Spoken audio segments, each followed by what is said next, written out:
Coaching की online study में आपका स्वागत है। आइए अब हम आपकी ग्रामर की तरफ चलते हैं, जिसमें सबसे पहले हम कुछ नाउन्स के विषय में बताएंगे और कुछ एडजेक्टिव जो कुछ थोड़े अलग होते हैं, और उसके बाद फिर एडवर्ब के प्रयोग के बारे में जानकारी बताएंगे। आइए कुछ बताते हैं। कुछ ऐसे शब्द जिनका बहुवचन अलग होता है, इनको याद रखने की आवश्यकता होती है। क्या इसमें अलग होता है उसको हमने अंडरलाइन कर दिया है। देखिए, क्रेसिस संकट की घड़ी, और इसका बहुवचन क्या होता है? क्रेसिस। IS के स्थान पर क्या हो जाता है? ES हो जाता है। इसी प्रकार से होता है हाइपोथेसिस प्रकल्पना, इसमें भी IS के स्थान पर लास्ट में क्या हो जाता है? ES हो जाता है। आगे है ओएसिस बदल करके मरुद्यान, मरु मतलब रेगिस्तान, इसमें भी IS लास्ट वाला बदल करके ES में तब्दील हो जाता है। आगे है थेसिस का मतलब होता है प्रबंध। लोग जो PhD करते थेसिस लिखते हैं, इसमें भी लास्ट वाला IS बहुवचन बनाने में ES हो जाता है। आगे है क्राइटेरियन, इसमें क्या है? क्राइटेरियन का मतलब क्या होता है? कसौटी या एक वचन होता है। और जब हम क्राइटेरिया करते हैं तो यह क्राइटेरियन का बहुवचन हो जाता है, कसौटियाँ कर सकते हैं। अंतर क्या है? इसमें RION है, इसमें RIA है, इसमें रियन है, इसमें रिया है। अगला है शब्द है करिकुलम। करिकुलम का मतलब होता है पाठ्यक्रम। LUM होता है तो एक वचन होता है। जब LA होता है कैरिकुला, तब ये बहुवचन होता है। इसमें LUM और इसमें LA होता है, ये इसका बहुवचन होता है। अगला शब्द है फोकस का मतलब होता है केंद्र बिंदु, और इसका बहुवचन होता है फोसाई। उच्चारण थोड़ा अलग है इसलिए लिख दिए हैं हमने, फोसाई। CUS के स्थान पर क्या हो जाता है? CI हो जाता है। उसी प्रकार से आगे वाला भी शब्द है रेडियस, वृत्त की त्रिज्या, और बहुवचन बनाने में रेडियाई हो जाता है, RADII हो जाता है। ध्यान दीजिए, RADIUS, इसमें क्या हो जाता है? DII हो जाता है, रेडियाई मतलब अनेक वृत्त की त्रिज्याएँ या वृत्त की त्रिज्याएँ। अगला शब्द है सिलेबस, BUS होता है लास्ट में। सिलेबस का मतलब पाठ्यक्रम, और इसका बहुवचन बनाने के लिए बस के स्थान पर बाई हो जाता है, सेलबाई का मतलब अनेक पाठ्यक्रम। उसी प्रकार से आगे है फार्मूला, ये थोड़ा अलग है। फार्मूला LA होता है, फार्मूला का मतलब नियम, फार्मूला का मतलब होता है नियम। और फार्मूली LA के स्थान पर इसमें LAE हो जाता है, फार्मूला, नियम, फार्मूली। उसी प्रकार से 11वें नंबर पर है फंगस का मतलब होता है फफूंदी। फंगस का मतलब क्या होता है? फफूंदी, और इसका बहुवचन क्या होता है? फंगी या फंजाई, फंगी कर लीजिए। आगे है मीडियम, DIUM। मीडियम का मतलब क्या होता है? माध्यम, और इसका बहुवचन क्या होता है? मीडिया। DIUM के स्थान पर DIA। आगे है स्ट्रेटम, थर या स्तर, स्ट्रेटा। और 14वें नंबर पर है न्यूक्लियस। किसी वस्तु का जो केंद्रीय भाग होता है उसको हम न्यूक्लियस कहते हैं। LEUS होता है, तो US हट करके क्या हो जाता है?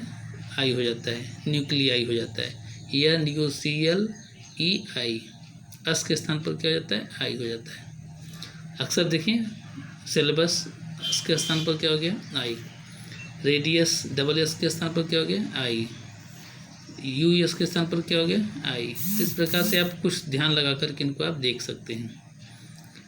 अगला है फेनोमेनन, अंतिम शब्द है जो अलग होता है थोड़ा सा। फेनोमेनन का मतलब होता है दृश्य या घटना, दृश्य घटना। फेनोमेनन जब होता है तो एक वचन होता है, और जब फेनोमेना कहा जाता है तो ये बहुवचन हो जाता है। आइए कुछ एडजेक्टिव जो कुछ थोड़े अलग होते हैं उनके बारे में। अब ये सब आपके चैप्टर के विषय हैं, सिंटेक्स, सिंथेसिस, सब में ये काम में आते हैं। इन शब्दों के बाद नाउन नहीं आता, यानी आगे नीचे जो एडजेक्टिव हमने लिखा है, जो एडजेक्टिव जो विशेषण हमने लिखा है, ये सदैव अकेले प्रयोग होते हैं। जैसा कि पहले भी बताया गया है कि एडजेक्टिव का दो प्रकार से प्रयोग किया जाता है, एक होता है प्रेडिकेटिव यूज और दूसरा होता है एट्रीब्यूटिव यूज। प्रेडिकेटिव यूज जब एडजेक्टिव अकेले प्रयोग होता है तब होता है, और जब प्रेडिकेटिव यूज जब एडजेक्टिव अकेले होता है तब होता है, और एट्रीब्यूटिव यूज तब कहलाता है जब उसके साथ नाउन जुड़ा होता है। तो ये जितने शब्द लिखे गए हैं जो भी हैं, इनके साथ नाउन नहीं आता, अर्थात इन सारे शब्दों का प्रयोग प्रेडिकेटिव यूज में होता है। जैसे एलाइव, एलाइव का मतलब जीवित, अफ्रेड डरा हुआ, एलोन अकेला, अफ्लोट तैरता हुआ, अस्लीप सोया हुआ, अलाइक के जैसा के समान, असेम्ड शर्मिंदा, अवेक जागा हुआ। अर्थात इतने शब्दों के बाद कभी नाउन का प्रयोग आप नहीं करेंगे। आइए कुछ और देखते हैं। इसमें कुछ विशेषण ऐसे होते हैं जो नाउन के साथ ही प्रयोग होते हैं, अर्थात इनका अकेले प्रयोग प्रायः नहीं होता। कुछ शब्द ऐसे होते हैं जो हमेशा नाउन के साथ प्रयोग होते हैं, अकेले प्रयोग नहीं, यानी इनका प्रयोग एट्रीब्यूटिव यूज होता है, ये नाउन के साथ होते हैं। जैसे चीफ, जैसे चीफ मतलब प्रमुख, मेन मुख्य, प्रिंसिपल प्रमुख, अटर पूरा या पक्का, फार्मर पूर्व, एनुअल वार्षिक, इनिशियल प्रारंभिक। कुछ लोग सोच सकते हैं कि प्रिंसिपल तो अकेले प्रयोग होता है, प्रिंसिपल साहब प्रधानाचार्य, लेकिन जब प्रिंसिपल का मतलब प्रधानाचार्य होता है तो वह नाउन के रूप में यूज होता है, लेकिन यहाँ एडजेक्टिव है, इसलिए इसके बाद जरूर कोई न कोई नाउन आएगा। जैसे प्रिंसिपल क्लास, उदाहरण के लिए हमने दिया भी है दो तो देखिए, एनुअल इनकम, फार्मर एम्प्लॉयर आदि सभी शब्दों को आप बना सकते हैं, बाद में नाउन को जोड़ सकते हैं। अब असली चीज़ पर आते हैं, एडवर्ब्स के बारे में। कुछ महत्वपूर्ण एडवर्ब्स क्रिया विशेष जिसको कहा जाता है, उनका प्रयोग हम देखेंगे, उनका हिंदी और अंग्रेजी देखेंगे, उनको आप अपने मन में अपनी कापी पर नोट करेंगे, अपने मन में उसको ध्यान से पढ़ेंगे, याद करेंगे, और प्रयोग के साथ है, इसलिए ये ट्रांसलेशन में भी आपकी सहायता करेगा।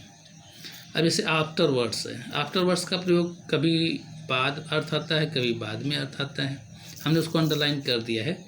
जैसे तुम 4 बजे निकले, तुम 4 बजे निकले और तुम तुरंत बाद हम निकले। तुम 4 बजे निकले, निकले नहीं निकलो, तुम 4 बजे निकलो और तुरंत बाद हम निकलेंगे। तो you left at 4 o'clock and soon afterwards we left, यानी तुम 4 बजे निकलो और उसके ठीक तुरंत बाद हम भी चलेंगे। तो यहाँ आफ्टरवर्ड्स का मतलब क्या है, बाद। तुम 4 बजे निकलो, यू लेफ्ट एट, निकलने के लिए मतलब लेफ्ट, प्रस्थान करना। आगे है जैसे, अगर तुम अभी व्यस्त हो तो मैं बाद में आऊँगा, अगर तुम अभी व्यस्त हो तो मैं बाद में आऊँगा। I will come afterwards if you are busy now. तो आप जानते हैं कि अगर या इफ़ वाला, अगर या यदि वाला वाक्य इफ़ वाला क्लॉज होता है ना, और एक में प्रेजेंट टेंस दूसरे में फ्यूचर टेंस होता है। तो इफ़ वाले क्लॉज को बाद में भी लिखा जा सकता है जब वाक्य पर जोर देना होता है, जैसे इसमें किया गया है। अगर वाला वाक्य बाद में लिखा गया है और तो के बाद वाला वाक्य पहले लिखा गया है, क्योंकि थोड़ा जोर दिया जा रहा है। तो आई विल कम आफ्टरवर्ड्स, मैं बाद में आऊँगा, मैं आऊँगा आफ्टरवर्ड्स, बाद में आऊँगा। इफ़ यू आर बिजी, यदि तुम व्यस्त हो, नाउ अभी। इसी तरह से दूसरे नंबर पर है अगेन। अगेन का कहीं कहीं अर्थ होता है फिर, कहीं अर्थ होता है एक बार, और कहीं अर्थ होता है पुनः। मैं फिर सोचूंगा, मैं फिर सोचूंगा, मैं पुनः सोचूंगा, मैं सोचूंगा आई विल थिंक, मैं फिर सोचूंगा आई विल थिंक अगेन। आगे बढ़ते हैं। तुम वही गलती बार बार कर रहे हो, अगेन के ये सब प्रयोग हैं। तुम वही गलती बार बार कर रहे हो। You are doing the same mistake again and again, बार बार के लिए क्या प्रयोग किया गया है, अगेन एंड अगेन। मैंने तुम्हें यह न करने के लिए कितनी बार या बार बार बताया है, मैंने तुम्हें यह न करने के लिए कितनी बार या बार बार बताया है। I have told you time and again, phrase है time and again not to do this, not to do this. Imperative वाक्य उसमें जुड़ा हुआ है, मैंने तुमसे यह न कहने के लिए, तो नॉट टू डू दिस। और कितनी बार, बार बार के लिए क्या प्रयोग किया गया, टाइम एंड अगेन। अगला है, क्या तुम पत्र एक बार और पढ़ोगे। एक बार और, एक बार और मतलब पुनः यहाँ अर्थ है, इसलिए क्या प्रयोग किया गया है, ओवर अगेन। क्या तुम पत्र पढ़ोगे, will you read the letter, एक बार और, ओवर अगेन। ये प्रयोग है, अब इसको आपको ध्यान में रखना होगा। आगे है एगो। एगो का मतलब होता है पहले। वे 1 मिनट पहले निकले, प्राय इनका प्रयोग पास्ट में होता है, पहले भी हमने बताया है। एगो हुआ, यस्टरडे हुआ, लास्ट हुआ, ये सब हमेशा पास्ट टेंस में प्रयोग होते हैं। वे 1 मिनट पहले निकले, वे निकले, दे लेफ्ट। 1 मिनट पहले, ए मिनट एगो। वे 1 मिनट पहले निकले, दे लेफ्ट ए मिनट एगो। वे अभी 1 मिनट पहले निकले, तो they just left a minute एगो कह सकते हैं आप। आगे है, वह लगभग 2 साल पहले यहाँ आया था। वह लगभग 2 साल पहले यहाँ आया था, तो वह यहाँ आया था। ही हैड कम हियर लगभग 2 वर्ष, अबाउट 2 years पहले एगो। वह लगभग 2 साल पहले यहाँ आया था। बीता हुआ समय लंबा है, इसलिए परफेक्ट टेंस का प्रयोग किया गया है, पास्ट परफेक्ट का। He had come here about 2 years ago. 2 years अगो का मतलब 2 साल पहले। 2 साल पहले, लगभग लगा है इसलिए क्या लगाया गया, अबाउट। आगे है अहेड। अहेड का मतलब होता है पहले या आगे। अहेड का मतलब होता है पहले या आगे। प्रथम चौराहे से दाहिनी ओर मुड़ो, इम्परेटिव सेंटेंस, तो तुम्हें सामने ही डाक खाना दिखाई देगा। प्रथम चौराहे से दाहिनी ओर मुड़ो, तो तुम्हें सामने ही डाक खाना दिखाई देगा। तो पहले आधा अनुवाद कर लीजिए। प्रथम चौराहे से दाहिनी ओर मुड़ो, turn right from the first square. First मतलब प्रथम, स्क्वायर मतलब चौराहा। एंड, तो मतलब यहाँ क्या लिखोगे, एंड तुम्हें सामने ही डाकखाना दिखाई देगा। यू विल सी, दिखाई देगा मतलब तुम देखोगे। You will see the post office, तुम जो है पोस्ट ऑफिस देखोगे सामने ही। Straight ahead, STRAIGHT, straight ahead. आगे है, हम समय से 1 घंटा पहले पहुँचे। हम पहुँचे समय से 1 घंटा पहले। We reached an hour ahead of time. समय से 1 घंटा पहले, an hour ahead of time. We reached an hour ahead of time.